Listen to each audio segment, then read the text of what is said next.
வணக்க மக்களே, நாம இந்த ஆரோக்கியமான பதிவில் பனங்கிழங்கில் நிறைந்துள்ள மருத்துவ நன்மைகளை பற்றி நம்ம விளக்கமாக பார்க்க போகிறோம். கிராமங்கள் வழியே பயணம் செய்யும் போது பனங்கிழங்கு பார்க்காம நம்மளால போக முடியாது. குறிப்பாக பனங்கிழங்குக்கான சீசன் எப்போ ஸ்டார்ட் ஆகுதுன்னு பார்த்தீங்கன்னா அடுத்த மாதம், அதாவது ஜனவரி மாதத்தில் ஸ்டார்ட் ஆகி மார்ச் மாதம் வரைக்கும் தான் பனங்கிழங்கான சீசன். இந்த பனங்காயை மண்ணில் புதைச்சு அது குருத்தாக வளர தொடங்கும் போது பிடுங்கிடுவாங்க. அந்த மாதிரி பிடுங்கப்படக்கூடிய பனை மரத்தினுடைய வேர்களை தான் நம்ம பனங்கிழங்காக சாப்பிட்றோம். இந்த பனங்கிழங்குகள் வெறும் சுவையை மட்டும் தருவது கிடையாதுங்க மக்கள், எண்ணற்ற மருத்துவ நன்மைகளையும் கொடுக்குது. அதுக்கு காரணமாக இருக்கக்கூடிய ஊட்டச்சத்துக்கள் என்னென்ன நோய்களை பனங்கிழங்கு சரி பண்ணுது அப்படின்றத மென்மேலும் நம்ம விளக்கமாக பார்க்கலாம். அதை பற்றி பார்க்கறதுக்கு முன்னாடி இந்த வீடியோவுக்கு மட்டும் ஒரு லைக் கொடுத்துட்டு இந்த தகவலை உங்களுக்கு தெரிஞ்சவங்களுக்கும் ஷேர் பண்ணிடுங்க. ஏன்னா இது அவங்களுக்கும் பயனுள்ளதாக இருக்கக்கூடிய ஒரு ஆரோக்கியமான பதிவு தான்.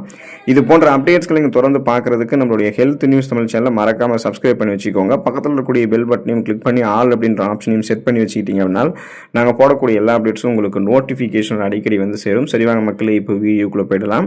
ஃபைபர் என்று சொல்லக்கூடிய நார் சத்து நிறைந்தது பனங்கிழங்கு. பனங்கிழங்கு நார் சத்துக்கு மூல ஆதாரமாக இருக்கு. அதனால குடல் வளர்ச்சி, வயிற்று மந்தம், மலச்சிக்கல், செரிமானமின்மை போன்ற பிரச்சனைகளுக்கெல்லாம் பனங்கிழங்கு ஒரு சிறந்த உணவாக இருக்கு. ஸோ நீங்க ஏதாவது செரிமானம் சார்ந்த பிரச்சனைகள் அவதிப்படுறீங்க அப்படின்னா நீங்க பனங்கிழங்கு எடுத்துக்கொள்ளும் போது சரி பண்ணிக்கலாம். ஏன்னா அதுல நார் சத்து வளமான அளவில் இருக்கு. ஸோ இந்த செரிமானம் சார்ந்த பிரச்சனைகளை பனங்கிழங்கு எப்படி அகற்றுறதுன்றதை பார்த்தோம்னா அடுத்ததான் உங்களுக்கு நான் சொல்றேன். அதுக்கடுத்து பார்த்தீங்கன்னா கால்சியம் சத்து இருந்தது இந்த பனங்கிழங்கு அப்படின்றதால எலும்பு, தசை, பற்களினுடைய ஆரோக்கியத்தை இது உங்களுக்கு மேம்படுத்துது. தசை வளர்ச்சிக்கும் தசைகளை வலுப்பெற வைக்கிறதுக்கும் பனங்கிழங்கு ரொம்ப ரொம்ப நல்லது. அதனால உங்களுக்கு தசை வளர்ச்சி ஆரோக்கியமாக இருக்கும். தசை பிடிப்பு, தசைகளில் வலி ஏற்படுவது போன்ற பிரச்சனைகள் எதுவும் இருக்காது. இருக்கும்போது பனங்கிழங்கு சாப்பிட்டீங்கன்னா சரி பண்ணிக்கலாம். எலும்புகளினுடைய உறுதித்தன்மைக்கும் பற்களினுடைய ஆரோக்கியத்திற்கும் பனங்கிழங்குல நல்ல பலன் கிடைக்கும். இதனால வயதான காலத்தில் ஏற்படக்கூடிய எலும்பு தொடர்பான பிரச்சனைகளான ஆஸ்டியோபோரோசிஸ், எலும்பு மெலிவு நோய், மூட்டு வலி, எலும்புருக்கி, முடக்குவாதம், எலும்பு மஜ்ஜைகளில் ஏற்படக்கூடிய பிரச்சனை, மூட்டு வளர்ச்சி போன்ற எந்த தொந்தரவுகளுமே உங்களுக்கு இருக்காது. பற்கள் உங்களுக்கு வலுவாக இருக்க ஆரம்பிக்கும். குறிப்பாக பார்த்தீங்கன்னா அந்த ஈறுகளை ரத்த கசிவு ஏற்படுவதால் பற்கள் வலுவிழந்து போகிறது, வாய் துர்நாற்றம் வீசுறது, இந்த மாதிரி எந்த பிரச்சனையும் இருக்காது. அப்போ ஒரே ஒரு கால்சியம் சத்து நமக்கு பனங்கிழங்கு கொடுத்து எந்த அளவுக்கு நன்மைகளை கொடுக்குதுன்னு நீங்க பார்த்துக்கோங்க. குறைவான கிளைசமிக் இண்டெக்ஸ் கொண்டது இந்த பனங்கிழங்கு அப்படின்றதால நீரிழிவு பிரச்சனைகள் விடுபடுவதற்கெல்லாம் பனங்கிழங்கு எடுத்துக்கலாம். உணவுகள் இருக்கக்கூடிய கார்போஹைட்ரேட், அதாவது இந்த பனங்கிழங்குல இருக்கக்கூடிய கார்போஹைட்ரேட் ரத்தத்தில் குளுக்கோஸோடைய அளவில் எந்த மாதிரி தாக்கத்தை ஏற்படுத்துது அப்படின்றத பொறுத்து கிளைசமிக் இண்டெக்ஸ் கணக்கு பண்ணுவாங்க. அந்த வகையில் பார்த்தீங்கன்னா பனங்கிழங்குல குறைவான கிளைசமிக் இண்டெக்ஸ் இருக்கிறதால இது மெதுவாக செரிமானம் செய்து குளுக்கோஸ் அளவையுமே மெதுவாக தான் உயர்த்துமே தவிர ஒரேடியாக உங்களுடைய ரத்தத்தை உயர்த்தாது. எனவே இது சர்க்கரை நோயாளிகளுக்கு ஒரு சிறந்த உணவாக கருதப்படுது. ஸோ அப்போ பார்த்தீங்கன்னா உங்களுடைய பிளட்ல சுகருடைய அளவு நீங்கள் கண்ட்ரோல் பண்ணிக்கிறதுக்கும் நாளடைவில் அந்த சுகர் ப்ராப்ளத்திலிருந்து விடுபடுவதற்கும் ஒரு கிளைசமிக் இண்டெக்ஸ் குறைவாக இருக்கக்கூடிய உணவுகளை தேடிக்கிட்டு இருக்கீங்க அப்படின்னா நீங்கள் பனங்கிழங்கு எடுத்துக்கொள்ளலாம். ஸோ சுகர் பேஷண்ட்ஸ் நீங்கள் எடுத்துக்கொள்ளும் போது பனங்கிழங்கு எடுத்துக்கிட்டிங்கன்னா நலமாக இருக்கலாம். அந்த சுகர் ப்ராப்ளத்திலிருந்து விடுபட்டு விடலாம். உடலுக்கு ஒட்டுமொத்தமான வளர்ச்சியை கொடுத்து புரோட்டீன் நிறைந்த சத்துக்கள் உங்களுக்கு கொடுத்து ஆரோக்கியமாக உங்களை பராமரித்துக் கொள்வதற்கெல்லாம் பனங்கிழங்கு நீங்கள் எடுத்துக்கலாம். உடல் செல்களுக்கு புரோட்டீன் மிகவும் அவசியம். அதே சமயம் என்சைம், ஹார்மோன்கள் போன்ற உடலில் முக்கிய கெமிக்கல்களை உற்பத்தி செய்கிறதுக்குமே புரோட்டீன் அவசியம். எனவே உங்களுக்கு புரோட்டீன் பற்றாக்குறை இருந்துச்சுன்னா பனங்கிழங்கு நீங்கள் எடுத்துக்கோங்க. இது உங்களுக்கு ஒரு சிறந்த ஆதாரமாக இருக்கும். அப்போ புரோட்டீன் சத்து பற்றாக்குறையை நீங்கள் நீக்கி கொண்டு உடலை நலமாக பாதுகாத்துக் கொள்ளலாம். ஸோ இப்போ செரிமானம் எப்படி உங்களுக்கு ஆரோக்கியமாக இருக்கு இந்த பனங்கிழங்கு மேம்படுத்துது அப்படின்னு சொல்லுங்க பார்த்தீங்களா. ஸோ அதனால பார்த்தீங்கன்னா இப்போ இந்த பனங்கிழங்கு உணவு செரிமானத்திற்கு தேவைப்படக்கூடிய என்சைம் உற்பத்தி செய்யறதுக்கு தான் உங்களுக்கு ஹெல்ப் பண்ணும். அப்போ இது செரிமானத்தை எப்போதுமே சீராக வைக்கும். நீங்கள் பனங்கிழங்கு உங்களுடைய உணவுகளோடு சேர்த்து சாப்பிட்றீங்க அல்லது பனங்கிழங்கு தனியாக சாப்பிட்றீங்க அப்படின்னாலே அது எளிமையாக செரிமானமாகும். மற்ற உணவுகளையுமே செரிமானமாக வைக்கும். செரிமானமான உணவுகள் ஊட்டச்சத்துக்களை உறிஞ்சு வைக்கும்.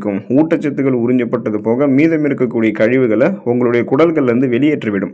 அப்ப எந்த விதமான சீரற்ற குடல் இயக்கமோ, கடுமையான மலச்சிக்கலோ, வயிற்று வலியோ, வாயு பிரச்சனையோ, முன்னாடி சொன்ன மாதிரி அந்த செரிமானம் சார்ந்த பிரச்சனைகள் எதுவுமே உங்களுக்கு இருக்காது. செரிமான மண்டலமே உங்களுக்கு வலுப்பெற ஆரம்பிக்கும் நீங்க பனங்கிழங்கு எடுத்துக்கிட்டீங்க அப்படின்னா. வளர்ச்சிதை மாற்றத்தை அதிகரிக்கக்கூடியது பனங்கிழங்கு. பனங்கிழங்குல இருக்கக்கூடிய புரதச்சத்து ஒட்டுமொத்த உடல் இயக்கத்திற்கும் அத்தியாவசிய தேவையாக இருக்கு. அதாவது உடலினுடைய செல்களை பராமரிக்கிறது, உறுப்புகளை பழுது நீக்கம் செய்வது, சருமத்தை புத்துணர்ச்சியாக்குவது, எலும்பு வளர்ச்சியை ஊக்குவிக்கிறது, தசை வளர்ச்சியை மேம்படுத்துவது என அனைத்தையுமே செய்வதற்கு புரோட்டீன் மிக முக்கிய பங்காற்றுது.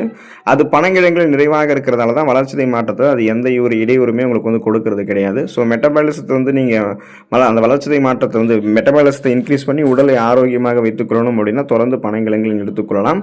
ரத்த ஓட்டத்தை அதிகரிக்கக்கூடியது பனங்கிழங்கு. உங்களுக்கு அனிமியா எனப்படக்கூடிய இரும்புச்சத்து குறைபாடு நோய் இருக்கு அப்படின்னா பனங்கிழங்கு நீங்கள் எடுத்துக்கொள்ளும் போது அதை சரி பண்ணிக்கலாம். ஏன்னா இரும்புச்சத்து குறைபாடு குறைபாட்டால் என்ன ஆகும் அப்படின்னா ரத்த சிகப்பணுக்கள் குறைய ஆரம்பிக்கும்.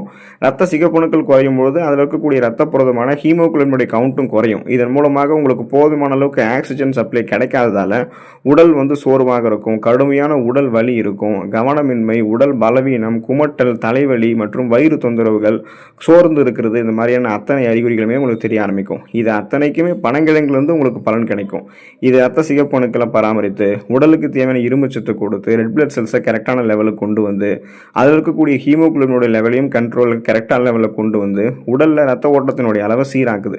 இதனால் உடல் உறுப்புகளுக்கு தேவையான ஆக்சிஜன் சப்ளைவும் கிடைக்கும். அனிமியாவுக்கான அறிகுறிகள் எதுவுமே இருக்காது. அந்த ரத்த சோகை பிரச்சனைகளிலிருந்து விடுபட்டு விடலாம். போதுமான அளவுக்கு உடலில் ரத்த ஓட்டத்தை அதுக்காக கொடுக்கறதுக்கு தான் பனங்கிழங்கு நமக்கு ரொம்ப ரொம்ப உதவிகரமாக இருக்கும். உங்களுடைய உடல் எடையை எந்த விதமான பக்க விளைவுகளும் இல்லாமல் ஆரோக்கியமான முறையில் நீங்கள் குறைக்கணும்னு நினச்சிங்கன்னா பனங்கிழங்கு எடுத்துக்கலாம். ஒரு சில உணவுகள் மட்டும்தான் பார்க்கும்போது அதிக ஊட்டச்சத்தும் கொண்டிருக்கும், ஆனால் அதே சமயம் குறைவான கலோரியும் கொண்டிருக்கும். அந்த வகையில் பனங்கிழங்கு உங்களுக்கு வெயிட் லாஸ் பண்ணுறதுக்கு ஒரு சிறந்த உணவுன்னு சொல்லலாம். இப்போ நீங்கள் அந்த வெயிட் லாஸ் பண்ணக்கூடிய டயட்டில் இருக்கீங்கன்னா எப்போதுமே நீங்கள் அதிக கலோரிகள் இருந்திருக்கக்கூடிய உணவுகளை எடுத்துக்கொள்ளக்கூடாது. குறைந்த கலோரிகள் இருந்திருக்கக்கூடிய உணவுகள் எடுத்துக்கொண்டு, ஊட்டச்சத்துக்கள் இருந்திருக்கக்கூடிய உணவுகள் எடுத்துக்கொண்டு எந்த அளவுக்கு நீங்கள் பசியை கண்ட்ரோல் பண்ணுறீங்களோ, பசி இல்லாமல் வயிறு நிறைவாக வைத்திருக்கிறீங்களோ அப்பதான் உங்களுடைய வெயிட் லாஸ் ஆகும். அப்போ பார்த்தீங்கன்னா நீங்கள் இந்த பனங்கிழங்கு எடுத்துக்கொள்ளும் போது இது ஒரு நல்ல டயட் உணவாக இருக்கும். இதில் நார் சத்து இருந்திருக்கிறதால நீண்ட நேரம் உங்களுக்கு பசி எடுக்க வைக்காது நீங்கள் பனங்கிழங்கு சாப்பிட்டீங்க அப்படின்னா. இதனாலே நீங்கள் தேவையில்லாத உணவுகள், நொறுக்கு தீனிகள், கலோரி அதிகமாக இருக்கக்கூடிய உணவுகள், கிரேவி இதெல்லாம் நீங்கள் தவிர்த்திடலாம். அப்போ உங்களுடைய வெயிட் இன்னும் அதிகமாகாது. ஃபர்ஸ்ட் அதை ஸ்டாப் பண்ணிக்கலாம். பனங்கிழங்கில் இருக்கக்கூடிய நார் சத்து ஏற்கனவே உங்களுடைய உடலில் தேங்கியிருக்கக்கூடிய அந்த அதிகப்படியான கொழுப்புகளை கரைத்து ஆற்றலாக மாற்றிடும். ஸோ கொலஸ்ட்ரால்ஸ் எனர்ஜியாக கன்வெர்ட் பண்ணி வெயிட் லாஸ் பண்ணுறதுக்கு ரொம்ப ரொம்ப பனங்கிழங்கு உங்களுக்கு ஹெல்ப் பண்ணும். இதயத்தை ஆரோக்கியமாக வைக்கக்கூடியது பனங்கிழங்கு. பனங்கிழங்கு ஒமேகா 3 கொழுப்பு அமிலத்திற்கு சிறந்த மூலமாக இருக்கிறதால நல்ல கொலஸ்ட்ரால்களை மட்டுமே பனங்கிழங்கு அதிகரிக்கக்கூடிய உணவாக இருக்குது. இதனால் ரத்த நாளங்களில் படிந்திருக்கக்கூடிய கெட்ட கொலஸ்ட்ரால்களுடைய அளவு குறைக்கப்படும். ஒமேகா 3 இருந்தாலே நோய் அலர்ச்சி பிரச்சனைகளை நம்ம கியூர் பண்ணிக்கலாம். எனவே இயற்கையான முறையில் இதய ஆரோக்கியத்தை மேம்படுத்துறதுக்கு பனங்கிழங்கு தான் ஒரு சிறந்த உணவாக உங்களுக்கு இருக்குது. இந்த பனங்கிழங்குல பொட்டாசியமும் இருக்கிறதால இது உங்களுடைய ரத்த நாளங்கள், குறிப்பாக நரம்புகள் இருக்கக்கூடிய இறுக்கங்களை தளர்த்தி அதிலிருந்து ரத்த ஓட்டத்தை மேம்படுத்தி உங்களுக்கு இதயத்துக்கு கொண்டு போகுது. இதனால் இதயத்திற்கு வேண்டிய ரத்த ஓட்டம் எந்த விதமான கொழுப்பு படிவுகளும் இறுக்கங்களும் இல்லாமல் இதயத்துக்கு ரத்த ஓட்டம் சீரான அளவில் கிடைக்கிறதால மாரடைப்பு, பக்கவாதம், இதய தமனிகளில் வீக்கம் ஏற்படுதல், இதய தசைகள் வலுவிழந்து போகுதல் போன்ற எந்த பிரச்சனைகளும் ஏற்படாது. இதயம் பன்மடங்கு பலம் பெறும். இதய துடிப்பும் உங்களுக்கு சீராக இருக்க ஆரம்பிக்கும்.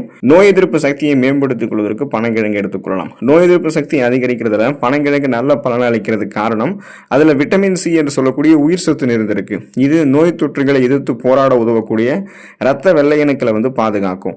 அப்போ உங்களுக்கு ரத்த வெள்ளையணுக்கள் குறைஞ்சு போயிருந்துன்னா அந்த ரத்த வெள்ளையணுக்களை போதுமான அளவுக்கு கொண்டு வரதுக்கும் இந்த பனங்கிழங்கு உங்களுக்கு ஹெல்ப் பண்ணும்.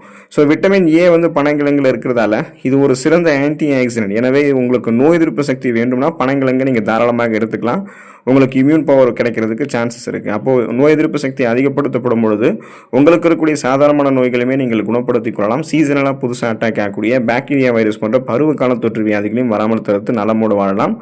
தொடர்ந்து நீங்கள் உங்களுடைய உடலுக்கு எந்த விதமான பிரச்சனையும் இல்லாமல் ஆரோக்கியமாக இருக்கணும்னா அடிப்படை ஊட்டச்சத்துக்கள் இருந்திருக்கக்கூடிய ஒரு குறிப்பிட்ட சீசனில் மட்டுமே கிடைக்கக்கூடிய இந்த பனங்கிழங்கை அந்த சீசன்லேயே அளவாக மட்டும் சாப்பிட்டு நலமோடு வாழுங்க.